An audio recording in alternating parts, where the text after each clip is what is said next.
제가 먼저 읽겠습니다. 여호와께서 마므레의 상수리 나무들이 있는 곳에서 아브라함에게 나타나시니라. 날이 뜨거울 때에 그가 장막문에 앉아 있다가 눈을 들어 본즉 사람 셋이 맞은편에 서 있는지라.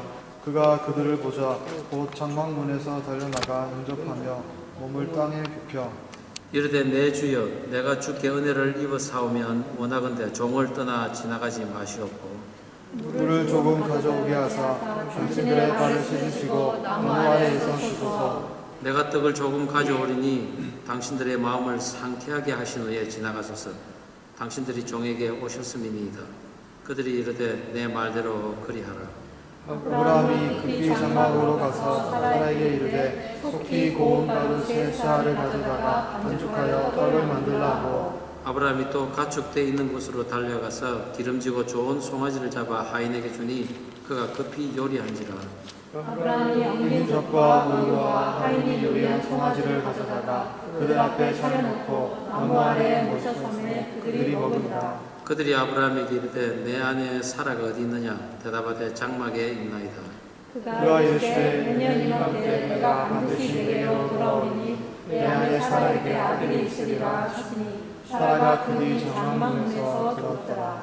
아브라함과 사라는 나이가 많아 늙었고 사라에게는 여성의 생리가 끊어졌는지라. 사라가 속으로 웃고 이르되 내가 노쇠하였고 내 주위도 늙었으니 내게 무슨 즐거움이 있으리요. 여호와께서 아브라함에게 이르시되 사라가 왜 웃으며 이르기를 내가 늙었거늘 어떻게 아들을 낳으리요 하느냐. 여호와께 행하지 못한 일이 있겠느냐. 기한이 이를 때 내가 내게로 돌아오리니 사라에게 아들이 있으리라. 사라가 두려워서 부인하여 이르되 내가 웃지 아니하였나이다. 이르시되 아니라 내가 웃었느니라.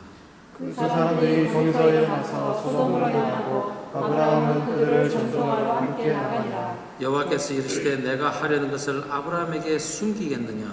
아브라함은 강대한 나라가 되고 사람 만민은 그로 말미암아 복을 받게 될 것이 아니라. 내가 그로 그 자식과 건속에게 명하여 여호와의 도를 지켜 공의와 정의를 행하게 하려고 그를 택하였나니 이는 나 여호와가 아브라함에게 대하여 말한 일을 이루려 함이니라.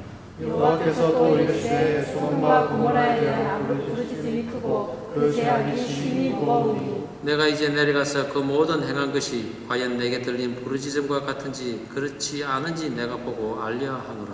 그 사람들이 거기서 떠나 소돔으로 향하여 아브라함은 여호와 앞에 그대로 섰더니 아브라함이 가까이 나아가 이르되 주께서 의인을 악인과 함께 멸하려 하시나이까. 그 성 중에 의인 50명이 있을지라도 주께서 그곳을 멸하시고 그 50의인을 위하여 용서하지 아니하시리까. 주께서 이같이 하사 의인을 악인과 함께 죽이심은 부당하오며 의인과 악인을 같이 하심도 부당하니이다. 세상을 심판하시는 이가 정의를 행하실 것이 아니니까. 여호와께서 이르시되 내가 만일 소돔 가운데서 의인 50명을 찾으면 그들을 위하여 온 지역을 용서하리라. 아브라함이 대답하여 이르되 나는 티끌이나 재와 같사오니 감히 죽게 아뢰나이다. 50의인 중에 5명이 부족하다면 그 5명이 부족함과 말미암아 온 성읍을 멸하시니까. 이르시되 내가 거기서 45명을 찾으면 멸하지 아니하리라. 아브라함이 또 아뢰어 이르되 거기서 40명을 찾으시면 어찌하려 하시나이까.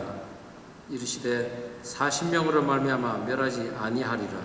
아브라함이 이르되 내 주여 노하지 마옵시고 말씀하게 하옵소서. 거기서 30명을 찾으시면 어찌하려 하시나이까. 이르시되 내가 거기서 30명을 찾으면 그리하지 아니하리라.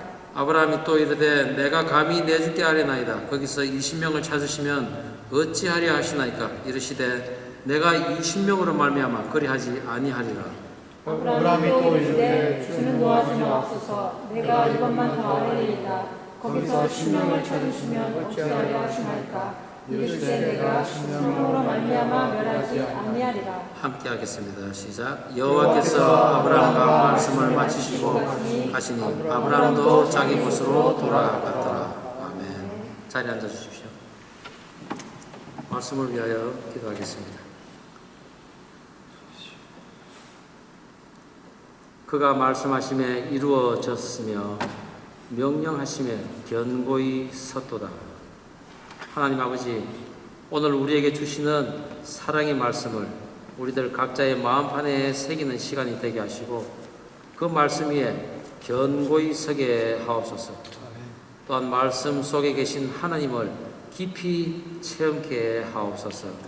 예수님 이름으로 기도드립니다. 아멘. 여러분은 사랑하는 사람에게서 제일 듣고 싶은 말은 무엇이며 사랑의 언어를 어떻게 표현하고 있습니까?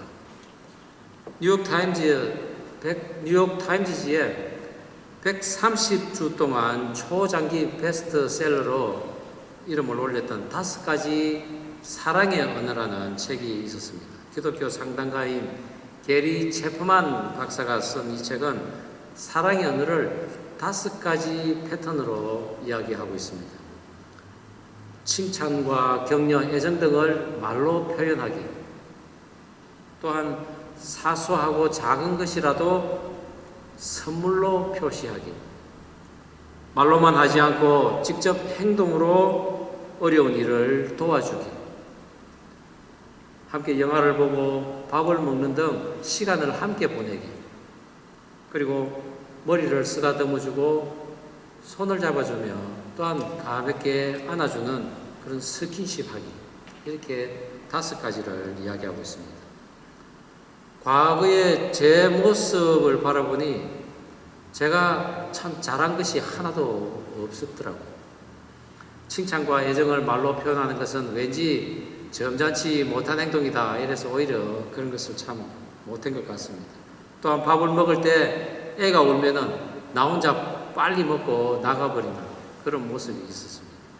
아내의 얼굴을 보면서 손을 잡아주며 가볍게 이렇게 포옹도 하는 그런 것은 어찌나 어색했던지 제대로 못한 것 같습니다. 그런데 이 작가에 의하면은 이러한 사랑의 언어는 자기 만족을 또한 채울 뿐만 아니라 다른 사람들, 상대방의 정서 공간도 채워줄 수 있는 것이라고 하고 있습니다.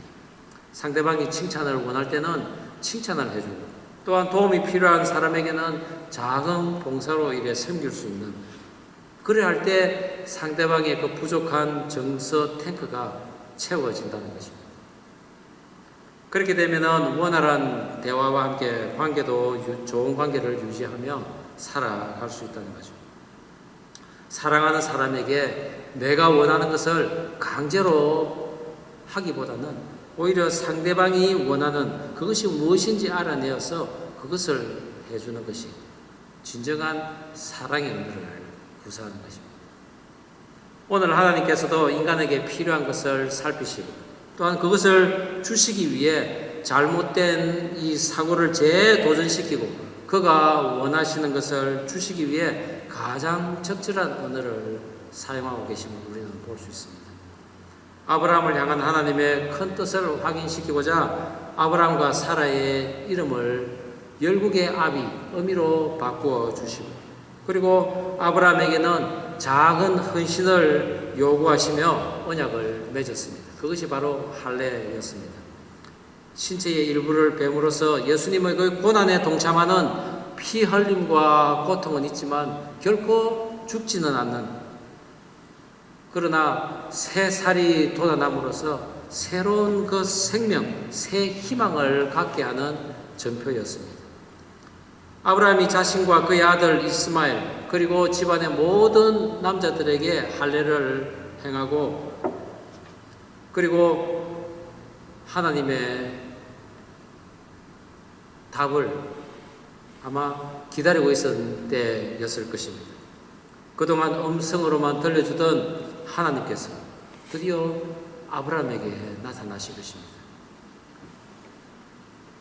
그리고 이제 1년 후면은 내가 그동안 내게 약속한 후사, 즉 아브라함과 사라가 너무나도 오래 기다렸던, 그러나 이미 그들은 포기한 듯한 그 후사를 하나님께서 이제 주시겠다는 것입니다. 그러나 이 같은 하나님의 약속을 장막 뒤에서 듣고 있던 사라는 내가 노쇠하여 경수가 이미 끊어졌고 또한 내 주인 아브라함도 이미 늙었는데 내게 무슨 낙이 있으며 내가 어떻게 아들을 낳을 것이요 하며 속으로 웃습니다.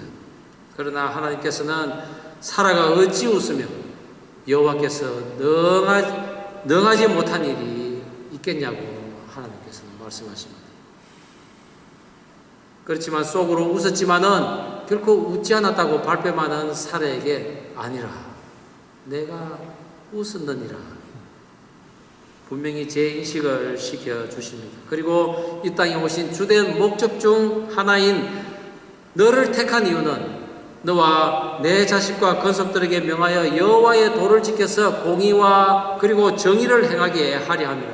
이를 불순종한 소돔과 고모라는 멸하실 것이라고 하며 떠나가셨습니다.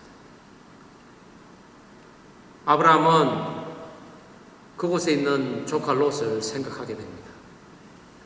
하나님께 악인과 함께 의인을 벌 주시는 것은 부당하다고 하나님께 매달립니다.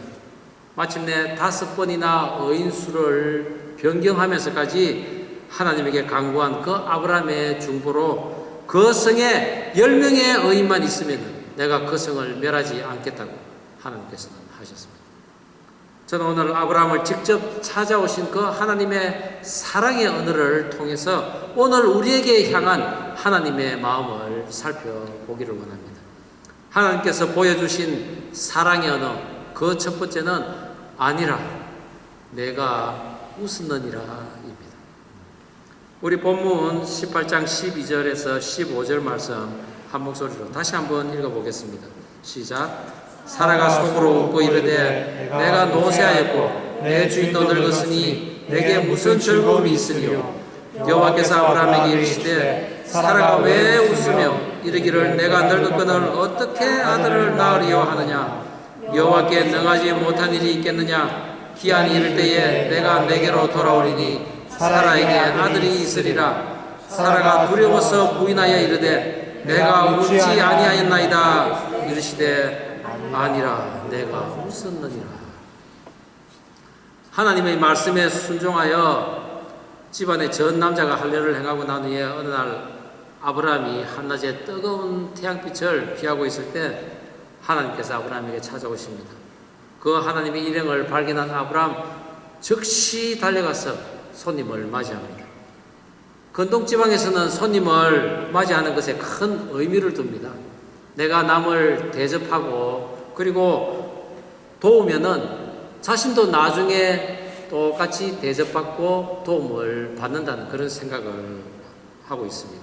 또한 당시에는 언제나 그 외부인의 침략에 노출되어 있는 유목민들의 생활이기 때문에 언제나 자기를 찾아온 그 손님이 잠재적인 적이 될 수도 있는 상황입니다. 그래서 자기를 찾아온 손님은 언제나 극진하게 대접을 하는 것입니다.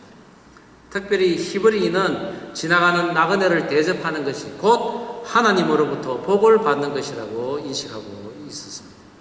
그런데 오늘 아브라함에게 찾아오신 손님은 사람이 아니라 하나님임을 즉시 알아보고 달려가서 그들을 영접합니다. 아도나이, 내 주인이시여 라고 아브라함은 하나님의 그 이름을 부릅니다. 그리고 자신의 신분을 표명하고 있습니다. 즉 자신은 종의 신분으로서 합당한 예를 드립니다 라는 의미인 것입니다. 그것은 곧 몸을 땅에 굽혀서 그 일행을 맞이하는 것입니다. 이 같은 행동은 야곱이 고향으로 돌아올 때 그 형 에스를 두려워하며 다시 만났을 때 한 행동이기도 합니다. 또한 요셉이 20년이 지난 후에 아버지 야곱을 만났을 때 한 행동이기도 합니다. 그리고 또한 선지 생도들이 하나님의 권능을 입은 그 엘리사를 만날 때 한 행동입니다. 이 정도로 몸을 땅에 굽혔다고 표현하는 정도는 일반적인 손님 맞이가 아니라는 것입니다. 급히 달려가 그들을 영접한 아브라함 신속하게 음식을 준비합니다. 급히 장막으로 달려가 사라에게 떡을 구우라고 하고 그리고 가축대 있는 곳에 달려가서 그 짐승을 잡아 하인에게 급히 요리하라고 합니다. 음식의 양은 어떻습니까? 고운 가루 3쌀로 떡을 만들게 합니다. 20리터의 가루로 떡을 만들게 합니다. 그리고 엉긴 젖, 치즈를 뜻합니다. 귀한 것입니다. 그리고 우유, 그리고 기름지고 살찐 어린 송아지를 잡습니다. 이 정도의 양이면 건 100명이 먹을 정도의 양인 것입니다. 그리고 아브라함은 그들을 나무 아래에 모시고 시중을 듭니다. 우리들에게도 하나님의 천사가 부지간에 찾아올 수 있습니다. 그럴 때 우리는 이렇게 민첩하고도 또 신속하고 정성 어린 대접을 할 수 있는 그런 준비가 우리는 되어 있어야 할 것입니다. 예수님께서도 마태복음 25장 35절 이하에 내가 줄일 때에 너희가 먹을 것을 주었고 목마를 때에 마실 것을 주었으며 내가 헐벗었을 때 너희들이 옷을 입혔으며 내가 병들었을 때 돌보았고 옥에 갇혔을 때 너희들이 나를 보러 왔다고 했습니다. 그런데 의인들은 어떻게 이야기합니까? 우리가 어느 때에 주께 먹을 것을 드렸으며 마실 것을 주었으며 옷을 입혔으며 또한 병들었을 때 감옥에 갇혔을 때 가서 보았습니까? 라고 이야기할 때 예수님께서는 너희가 여기 내 형제 중에 지극히 작은 자에게 한 것이 바로 나에게 한 것이라고 예수님께서는 말씀하셨습니다. 하나님의 나라와 하나님의 일은 바로 우리 주변의 일상적인 일로 나타나는 것입니다. 내가 살고 있는 주변을 돌아보며 도움이 필요한 사람이 있나 없나 살피고 그 도움이 필요한 사람에게는 신속히 달려가서 그리고 정성되게 그것을 도울 수 있는 사람이 우리는 되어야 할 것입니다. 그래야 할 때 우리는 나를 찾아오신 하나님에게 대접하는 것임을 믿으시기 바랍니다. 아브라함의 대접을 잘 받은 하나님께서 이제 24년 동안이나 말씀해온 그 자식에 대해 확정의 날을 알려주십니다. 내년 이맘때 내가 다시 오리니 사라가 아들을 얻을 것이라. 장막 뒤에서 밖에 동정을 살피던 사라가 그 말을 듣고 속으로 웃었습니다. 여기서 웃다라는 그 단어는 흥겹게 웃다라는 의미와 함께 또한 속으로 경멸하며 웃다라는 의미를 또한 가지고 있습니다. 저는 사라가 여호와의 말씀을 믿지 않았기 때문에 경멸하여 웃었다고 생각합니다. 24년이나 기다렸지만 여태까지 저에게는 자식이 없는데 또다시 하나님께서 찾아오셔서 아들을 낳으리라고 하니 이게 도대체 무슨 말씀입니까? 사라는 하나님에 대한 그 실망과 원망도 있었을 것이고 자신의 처지가 너무 한탄스러웠을 수도 있다는 것입니다. 고향을 떠난 후에 얼마나 많은 사건들이 있었습니까? 애국 왕에게 팔려가기도 했고 또한 여종에게 남편을 빼앗길 뻔한 그런 세월도 있었습니다. 이런 과정 속에서 사라는 자신의 그 최종 목적을 체념했습니다. 그리고 여종에게서 낳은 이스마엘이 내 자식이라고 생각하며 그를 아마 애지중지 키웠을 것입니다. 그러나 무엇보다도 여성으로서 자녀를 낳을 가능성이 남아있지 않은 시점에 아들을 준다고 하니 아마 웃음이 나왔을 것입니다. 하나님께서는 아브라함과 대화를 하시면서도 사라를 보고 계셨습니다. 그리고 그가 웃은 것과 속으로 말한 것을 아셨습니다. 사라가 왜 웃으며 이제는 자식을 낳지 못할 것이라고 왜 그러느냐? 여호와께 능치 못할 일이 있느냐? 내가 내년에는 분명히 돌아올 것이니 사라에게 아들이 있으리라고. 그렇게 재확인을 시켜주시자 사라는 깜짝 놀랍니다. 그리고 두려워합니다. 웃지 않았다고 하자 아니다. 내가 웃었다고 하나님께서 말씀을 하셨습니다. 우리가 인간은 자기 스스로가 자신의 야망을 내려놓지는 못합니다. 그래서 일전에 내려놓음이라는 그 책이 베스트셀러가 된 적이 있었죠. 그러나 어떤 분은 그 책의 제목은 내려놓음이 아니라 억지로 내려놓게 하심이라고 바꾸는 게 좋다고 했습니다. 맞습니다. 우리 욕망, 우리의 귀한 것, 우리 뜻대로, 우리 의지대로 내려놓지는 결코 못합니다. 그것은 하나님께서 나에게 억지로 내려놓게 하셨기 때문에 우리가 내려놓을 수 있는 것입니다. 사라도 사실 원대한 꿈이 있었을 것입니다. 하란을 떠날 때 하나님께서 약속한 그 큰 민족을 이루겠다는 그것으로 자신의 지금까지 그 자식이 없는 것을 이제 하나님께서 태를 여시게 하고 그리고 크게 민족을 세울 것이라는 것을 믿고 따라왔던 것입니다. 그런 희망 때문에 그는 어려움을 이기기도 하고 그리고 비도덕적이고 비굴한 남편에게도 또한 순종을 할 수가 있었습니다. 그런데 그 희망이 점점 희미해지더니 이제는 그 한가닥의 소망마저도 꺼져가는 것입니다. 제가 이 사라의 마음을 조금 이해할 수가 있던 때가 있었습니다. 저 또한 집안의 장손이고 또 장남으로 태어났기에 아들을 낳아야 한다는 그런 부담감이 저에게도 있었습니다. 그런데 연이어서 딸 둘이 태어났을 때 에휴, 딸이라도 잘 키우면 되지. 요즘에는 잘 키운 딸 하나 10아들 부럽지 않다는 말도 있는데 하며 제 스스로 위안을 했습니다. 그러나 순간적이기도 하지만은 그 낙심과 실망은 또 이루 말할 수가 없었습니다. 이상하게 딸이 둘이나 있는데도 이쁜 딸이 둘이나 있는데도 아무것도 없는 것처럼 공허할 때도 있었다는 것입니다. 그러다 나보다도 더 상심할 그 아내를 생각하며 억지로 그 평안을 유지했던 적이 있습니다. 그리고 우리 부부는 이제 딸 둘로서 만족하자며 이 딸 둘만 잘 키우자고 그렇게 약속을 했습니다. 그런데 하나님께서는 저 아내의 그 소원을 들었던 것입니다. 어느 날 아내가 성경을 읽으면서 그 다윗에 관한 책을 읽을 때, 그 성경책을 읽을 때, 아들이 이렇게 훌륭한 사람이 될 수가 있구나, 라며 그냥 지나갔다고 합니다. 그런데 하나님께서는 그것을 기억하고 계셨다는 것입니다. 그리고 아내에게 내가 내게 가장 좋은 것을 주노라 라고 아내에게 그런 마음을 강하게 주더라는 것이죠. 그래서 지금은 13살이 된 막내 아들을 얻게 된 것입니다. 제 나이 42살 때 얻었습니다. 오늘의 사라가 소원이 굴복당한 채 모든 것을 포기하고 얻은 것이 바로 이스마엘이었습니다.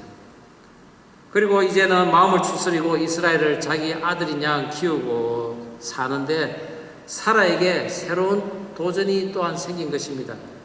하나님, 왜 제 마음을 그렇게 흔드십니까? 저를 이제 놀리지 마십시오.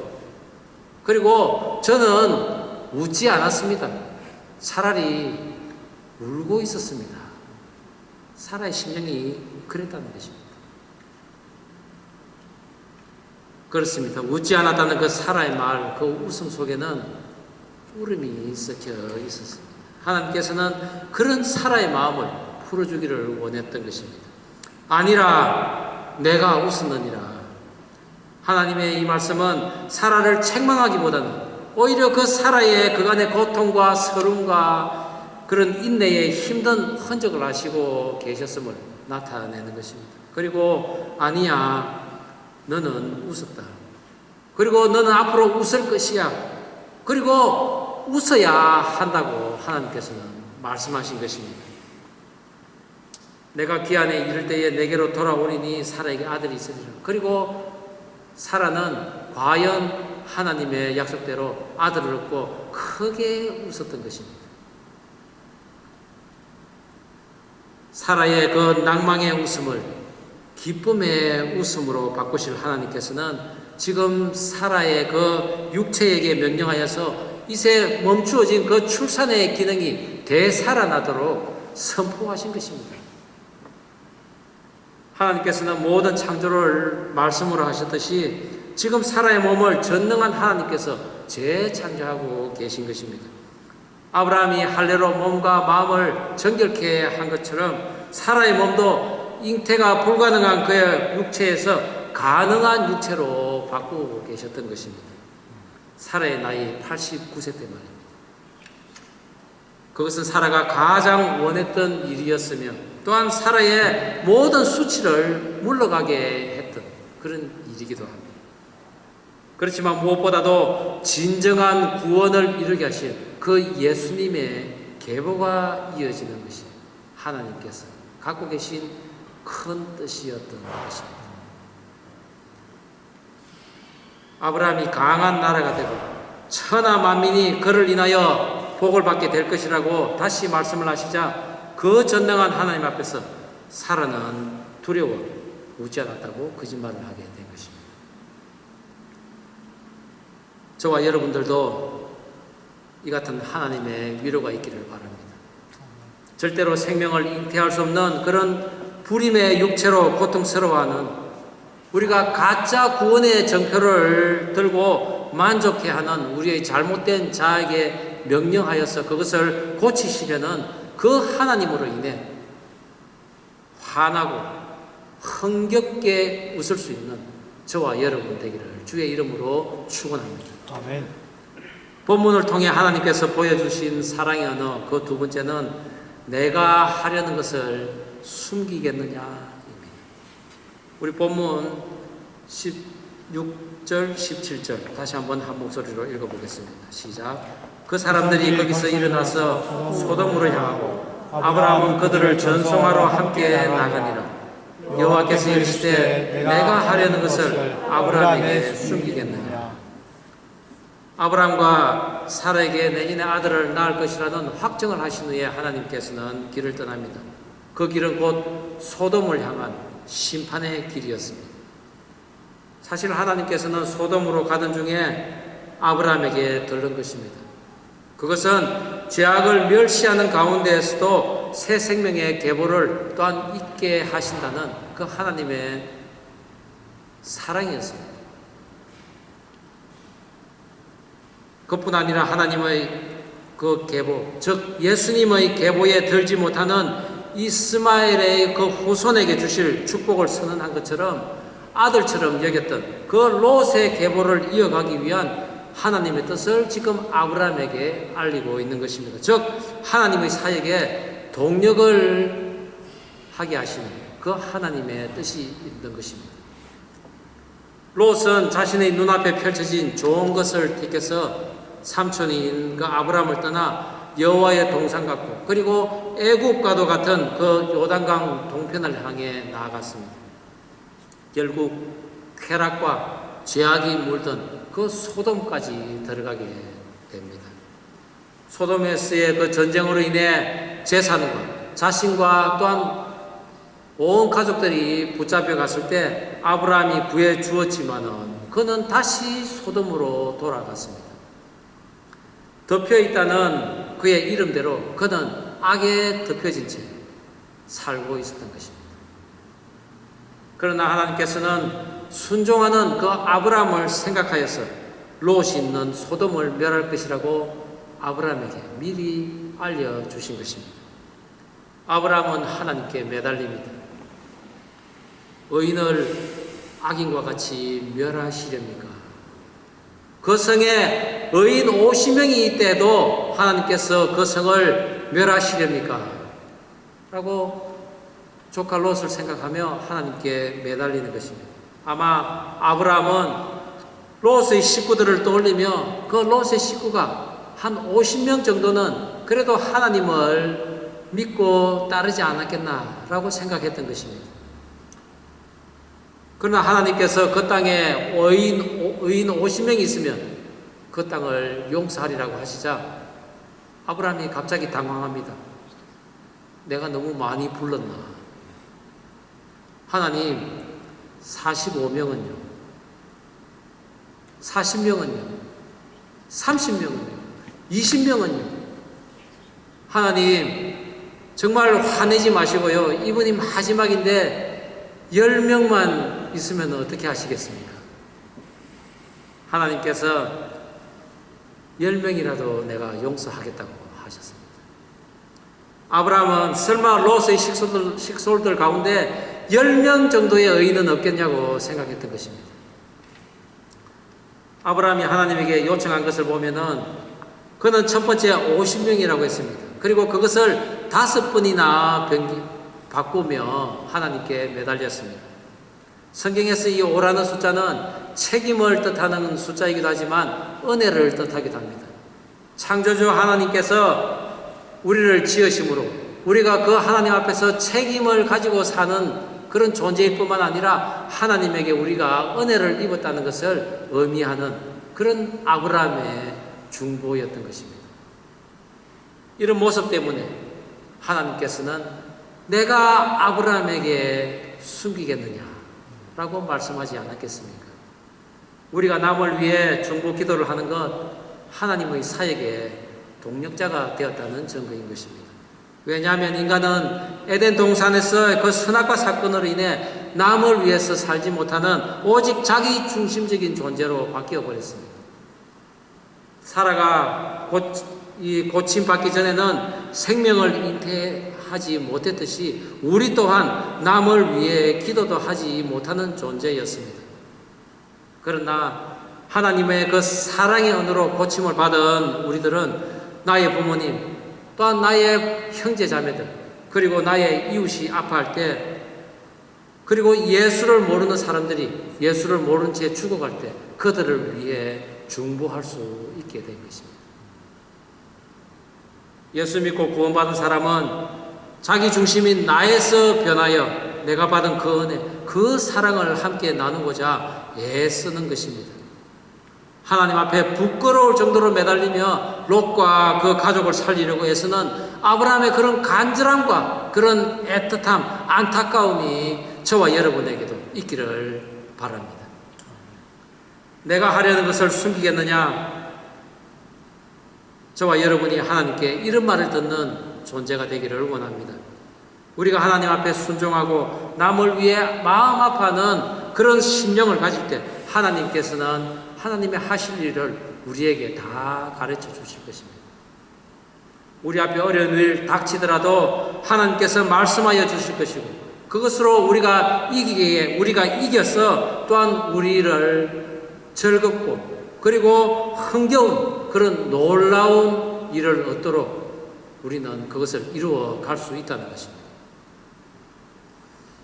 숨긴다는 이 카사라는 단어는 비밀을 가린다는 의미입니다.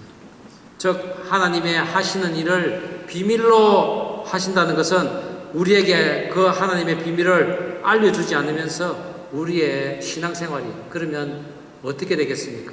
모두 헛수고가 될 것입니다. 하나님의 하시는 일, 하나님의 비밀이 어디에 있습니까? 바로 성경에 있는 것입니다. 너는 내게 부르짖으라. 내가 내게 응답하겠고 너가 모르는 크고 엄밀한 일을 내게 알리리라. 아브라함에게 롯을 중보하게 하시고는 하나님의 사자는 소돔을 향해 떠나갑니다.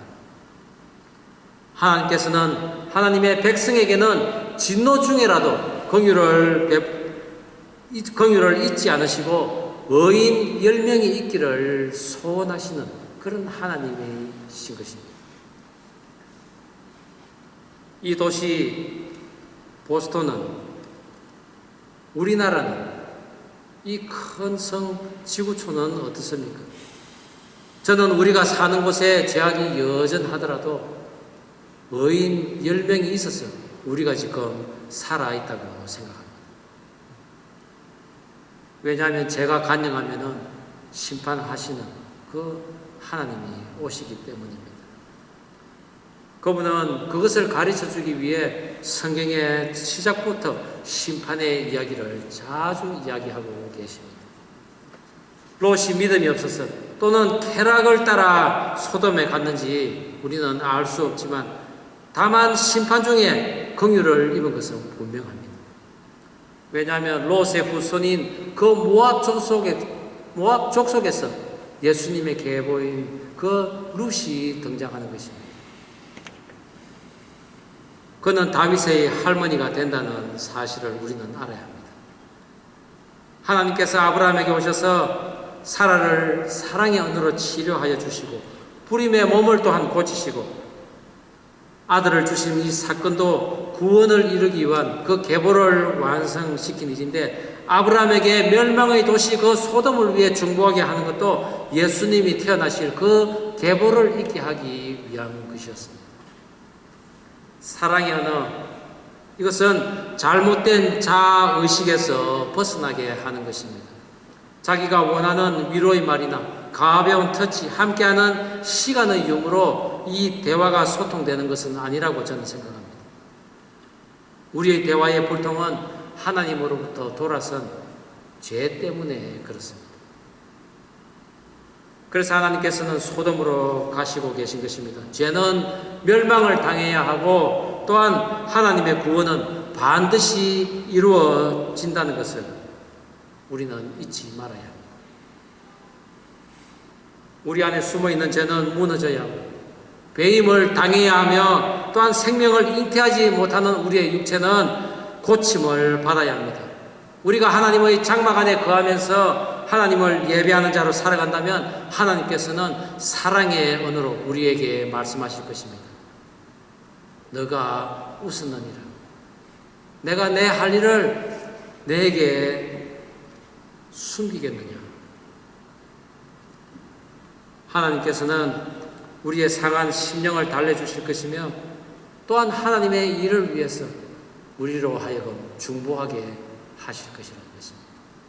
그리할 때 우리는 아도나이, 그 하나님의 이름을 부르며 하나님, 제가 하나님에게 한 말씀만 하게 하여 주옵소서. 나의 자녀 예수를 모르고 살아가고 있습니다. 나의 부모님 아직 교회를 못 나가고 있습니다. 제가 이렇게 기도하오니 그들을 불쌍히 여기시고 그들을 하나님 앞에 나오게 하여 주옵소서. 이렇게 우리는 기도할 수 있어야 합니다. 그리할 때 그 하나님께서는 내가 웃었느니라, 내가 하는 일을 내게 숨기겠느냐라는 그런 사랑의 언어를 우리에게 하실 거라는 것입니다. 그러나 가장 중요한, 그 하나님께서 우리에게 주실 가장 중요한 그리고 최고의 가치가 있는 사랑의 언어는 바로 말씀이신 예수 그리스도라는 사실을 우리는 명심해야 할 것입니다. 그 하나님의 사랑의 언어 예수 그리스도를 영접하여 그 하나님께 영광 돌리며 우리는 또한 크게 웃으며 흥겨워하는 삶을 살기를 주의 이름으로 축원합니다. 아멘. 기도하시겠습니다.